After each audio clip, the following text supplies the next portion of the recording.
সতীপীঠ সমূহের মধ্যে যে পীঠ তপস্যা, চেতনা ও আদ্যাশক্তির গূঢ় রহস্যের প্রতীক, তা হল মহামায়া শক্তিপীঠ।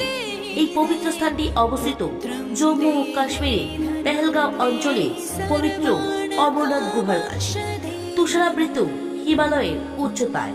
পুরাণ মতে দক্ষ যজ্ঞের পর শিব যখন মাতা সতীর দেহ নিয়ে তাণ্ডব নৃত্য করছিলেন, তখন ভগবান বিষ্ণুর সুদর্শন চক্রে মাতা সতীর দেহ খণ্ডিত হলে এই স্থানে পতিত হয় দেবীর কণ্ঠ।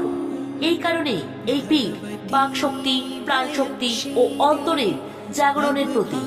এখানে দেবী পূজিতা হন মাতা মহামায়া রূপে এবং ভৈরব পূজিত হন ত্রিসন্দেশ্বর রূপে।